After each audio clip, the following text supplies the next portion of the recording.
नमस्कार मंडळींनो, आज सकाळी इतकी धावपळ होती टिफिनची। तुम्हाला तर माहिती आहे नाशिकमध्ये मी राहते आणि माझी मैत्री मेस म्हणून आहे आणि मी मेस चालवते। इतकी धावपळ होती की मला सकाळी शूटच नाही करता आलं। त्यामुळे मी आता संध्याकाळी जवळजवळ नवीन रेसिपी शूट करत आहे। तर काय बनवावं खूप डोक्यात विचार फिरत होते। तर शेवटी म्हटलं दाल मखनी बनवावी आज टिफिनसाठी। साधारणतः काळी उडदाची डाळ किंवा राजमापासून मखनी बनवली जाते, पण आज मी मसूर डाळीपासून दाल मखनी बनवणार आहे। तर चला बघूया कशी बनते ती। अरे हो, रेसिपी सुरू करण्याच्या आधी तुमच्याशी एक गोष्ट शेअर करायची होती की आजच माझे 100 सबस्क्रायबर पूर्ण झालेले आहेत। तुमचा खूप छान प्रकारे मला सपोर्ट मिळत आहे। 1 नोव्हेंबरपासून मी चॅनल चालू केलेले होते आणि तुमचं प्रेम आणि आपुलकी खूप भरभरून मला मिळत आहे, सपोर्ट पण मिळत आहे।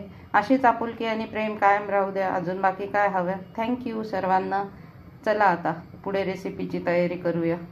दाल मखनीसाठी मसूर आपण अर्धा तास पाण्यात भिजवलेली आहे की जेणेकरून ती कुकरला पटकन शिजावी आणि पचायला पण हलकी व्हावी यासाठी। तर आता मखनीसाठी आपण काय काय तयारी केलेली ती बघूया।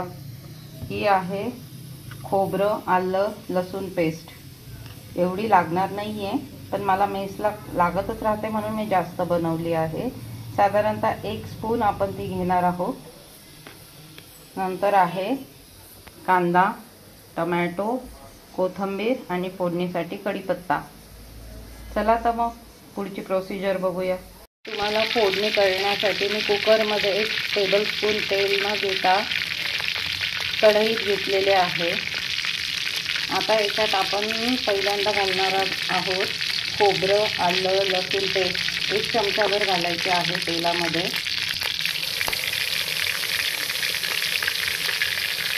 त्याबरोबर थोडासा हिंग फोडणीला आणि हा मसाला 2 मिनिटं छानपैकी फ्राय करून घ्यायचा आहे, ज्याच्यामुळे भाजीला कच्ची चव येणार नाही म्हणून 2 मिनिटं तेलात छानपैकी फ्राय करून घ्यायचा आहे।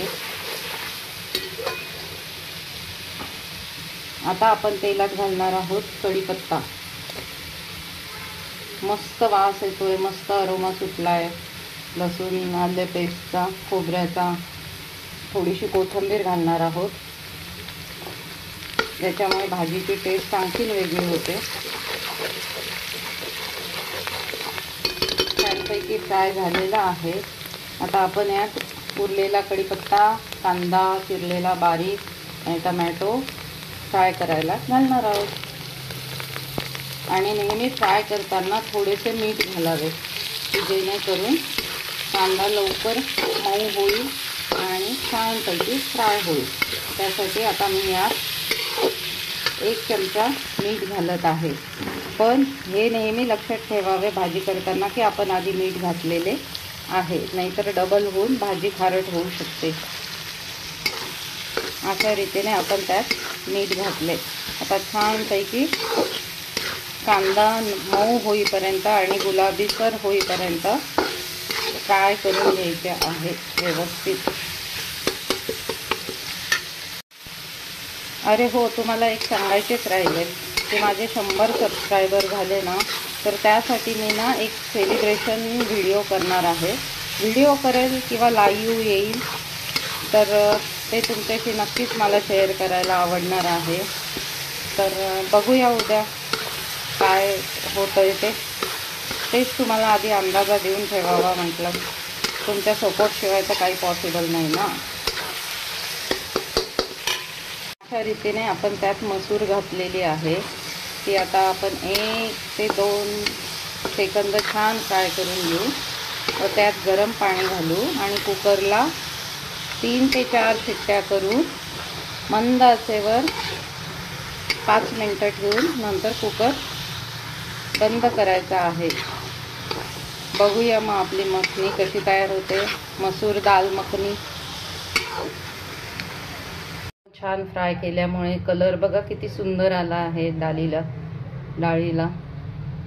आता डाळ शिजवण्याला घालण्यासाठी आपण त्याच्यात 3 ग्लास गरम पाणी किंवा कोमट पाणी करून घातलेले आहे।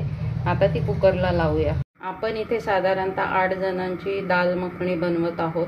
त्यासाठी मी साधारण पाव किलो डाळ घेतलेली आहे आणि त्यामुळे त्याच्यासाठी 3 ग्लास गरम पाणी शिजण्यासाठी घातलेले आहे। आता आपण हे कुकरला शिट्ट्या होण्यासाठी ठेवले आहे।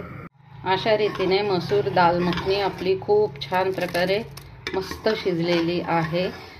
पण एक लक्षात ठेवा, आपण शिजवताना अगदी थोडेसे मीठ घातलेले होते, तर आता थोडीशी टेस्ट करून बघा, गरज असेल तर परत थोडेसे मीठ घालून हलवून घ्या। मी तेच केले आहे। बघा किती मस्त झाली ते। अशा प्रकारे आपली दाल मखनी, मसूर दाल मखनी तयार झालेली आहे। ती गरम गरम भाताबरोबर, भाकरीबरोबर, पोळीबरोबर, ब्रेडबरोबर पण सुंदर लागेल आणि साध्या दशमींबरोबर पण अतिशय सुंदर लागते। त्याच्याबरोबर बाकीचं सलाड तर आहेच। कशी वाटली तुम्हाला ही रेसिपी मला नक्की कळवा आणि काही सजेशन असतील तर नेहमी स्वागतच आहे। शिल्पाज मॅजिकल फूड सिक्रेटला लाईक, सबस्क्राईब करा। थँक्यू।